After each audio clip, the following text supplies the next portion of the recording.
voir, j'ai adoré, je vous conseille vraiment d'y aller cette année. Mais n'importe quoi. Ce film, c'est de la merde.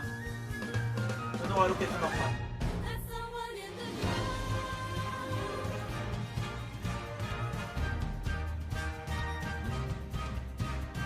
Mais vous n'êtes pas sérieux? Comment vous pouvez aimer ce film?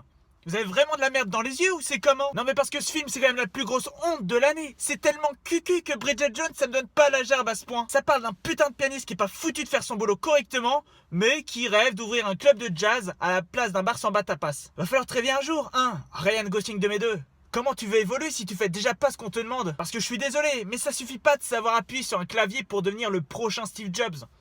Ou Beethoven. Ou Gilbert Montagnier. Et puis il y a l'autre là, Mia, la serveuse qui veut péter plus haut que son cul et qui aimerait jouer dans des films au lieu de servir des cafés gratos à ceux qui le font. Elle passe des castings, elle est refusée à tous, sans exception, mais non. Elle se dit pas une seule seconde qu'elle a peut-être aucun talent. C'est pas parce que t'es à Hollywood que tu vas devenir actrice, ma grande. Il y a des clochards partout, même à Sunset Boulevard. Et la réal, parlons-en de la réal. C'est ni fait ni à faire. Les images sont gerbantes, quand c'est pas trop rapide, c'est trop flou. Et en plus, il y a plein de moments dans le film où les acteurs sont dans le noir. Alors déjà que les acteurs sont rigides comme des manches à balai, mais si en plus on voit même pas leur visage, comment veux-tu qu'on comprenne quelque chose à cette pseudo-relation dans ce film de merde? Et puis les couleurs, c'est tellement flashy que ça pue le fake à des kilomètres. Alors comme je disais, pour les rôles principaux, ils ont choisi Ryan Gosling. Vous avez vu comme le mec est surcoté? Il pousse 2 fois la chansonnette, c'est limite s'il sifflote plus qu'il ne parle, il joue 2-3 notes de piano et ça y est, on le considère comme un jazzman. C'est quand que vous mettrez dans le crâne qu'il a des rôles au cinéma que parce que ça fait venir les midinettes à qui on a refusé d'aller voir 50 nuances. Il y a aussi Emma Stone au casting. Ah ma pauvre, je t'avais adoré dans Zombieland, mais là tu t'es vraiment perdu. Tu joues tellement bien la fille ratée qu'on se demande si tu n'en serais pas une. Les rares fois où tu chantes, ta voix déraille, les chorés de danse, tu les prends en cours de route.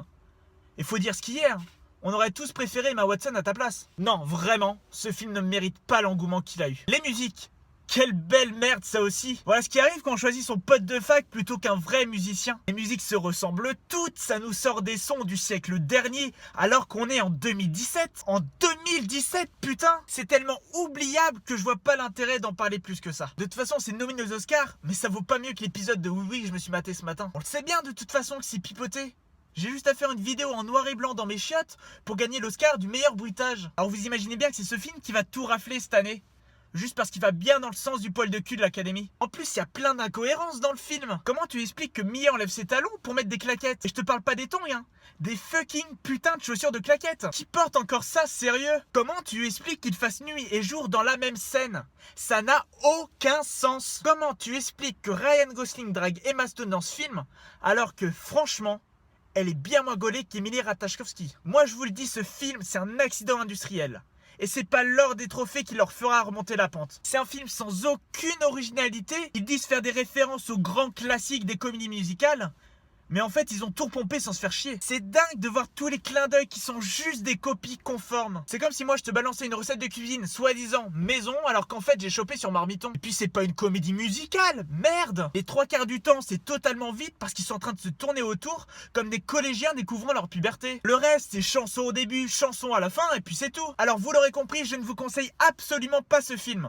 Sauf si vous avez envie de bien vous faire chier pendant 2 heures. N'allez pas dépenser votre argent pour le voir au ciné, ni même pour l'acheter en DVD ou en Blu-ray. Au pire, piratez-le ou regardez-le en streaming. Ça leur fera les pieds aux Oscars à pas vouloir récompenser Fast and Furious et à privilégier cette merde. Et puis si vous l'avez déjà vu, bah vous êtes bien con.